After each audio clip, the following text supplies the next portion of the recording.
Hi, I'm Rev Myron. I'm a minister through Pathways of Light, and I've been a Course in Miracles student for 40 years. I'm going through the lessons this year asking Jesus to clarify for me.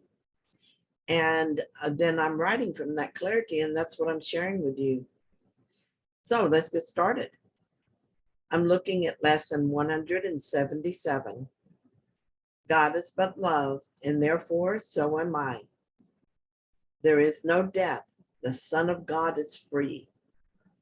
God is but love, and therefore so am I. Now are we one with him who is our source. God is but love, and therefore so am I. So what does it mean that I'm free of death? Does that mean I will live in the world of time and space in this body forever? Oh, well, no, thank you. That would not feel like freedom to me, and that is not what Jesus means. Death comes in many forms: anger, frustration, hate, fear, guilt, and all forms of pain and suffering are some forms of death. Anything that is not perfect and whole, that is not peace and love, and that is not joyful is death. I want to be free of these. Jesus does not say that someday there will be no death, nor does he say that someday I will be free. There is life existing right now, and there is me in perfect freedom right now. There is life eternal right now. I only need to place my awareness there rather than on this death show that I'm watching now.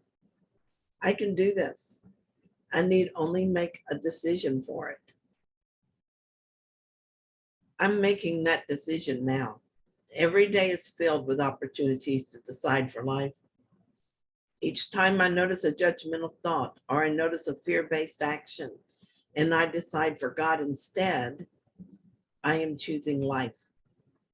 It used to feel like a chore to do this because I wasn't sure I wanted what God was offering. Then it became easier. And finally, I was doing it without even thinking. And at last, I am looking at my ego thoughts and releasing with eagerness and joy, knowing that I truly want freedom. I'm living a more awakened life now. That is, I'm living in freedom more than I ever have before. I'm learning that I want to place my awareness on life and freedom rather than on the little self I made up. I'm losing interest in the dramas, the comedies and adventures, the adrenaline rushes that make up the death story of our lives are no longer fun. Been there, done that, don't even want the t-shirt anymore. All I'm interested in is releasing the last dregs of the dream life so that I can fully embrace life as I was meant to live it. I can do this because now, right now, I am one with God, who is my source. Right now, in this very moment, while I continue to dream of death, I am one with God. I can choose to live in peace and joy and eternal bliss. This is where I'm learning to place my awareness on life with my Father and all of my brothers. So how does one let go of the belief in death? Find a path out of the belief and stick to it. Study it, practice it, be vigilant for it. Relax in it, letting faith and trust smooth your way through it. Question every thought, discarding those that don't reflect truth. Never judge yourself or others. Never allow guilt to enter into the process. Never give up. Keep your mind open and receptive to a higher source. Quickly discard your own plans when the source moves you to another, better plan. Be surrendered to your guide so that you can be easily moved. Before you know it, you will become aware of yourself, your true self living you. Even if it's only briefly, it is enough to create a strong desire to allow awakening to that way of living. At least this has been my experience so far. It's not consistent yet, but it is becoming more consistent as I practice it. Here's an example of how this is happening for me. Recently, I felt like I should get my front yard tree trimmed. It had dead limbs from the last hurricane, and we're moving up on hurricane season again. I was concerned another hurricane would blow them into my roof or worse. I got a proposal from an arborist and was shocked at the cost, but agreed to pay it. I also included him cutting away the limbs of my tree that hung over my neighbor's house. I told my neighbor about this so that he could keep his gate open to allow the tree guys to get in. In the meantime, I started second guessing myself. The price seemed really high. And when my neighbor asked how much it would cost, he was shocked too.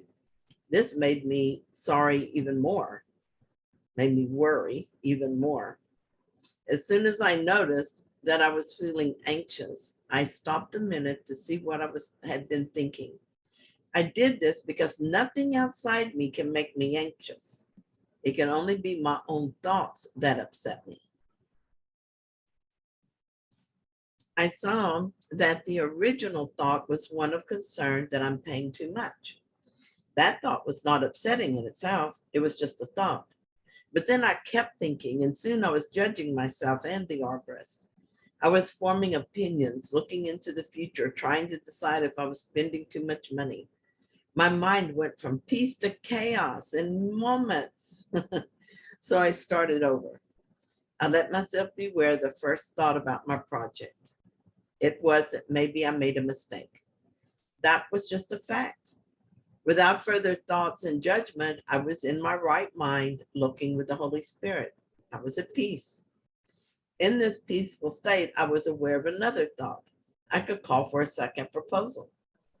The mind wanted to think about that too, but I didn't. I just made the call.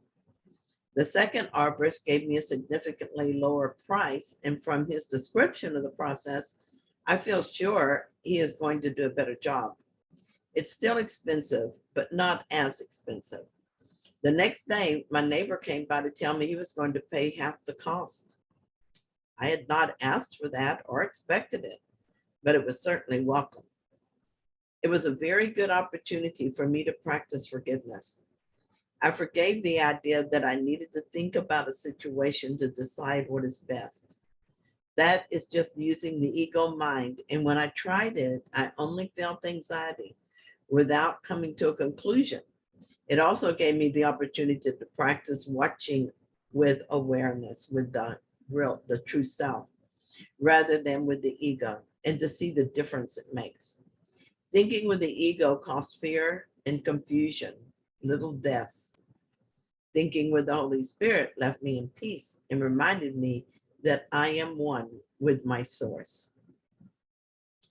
Thank you for joining me with this lesson. If you found it helpful, then please like it. And if you haven't yet, please subscribe. And I will be back tomorrow with another lesson.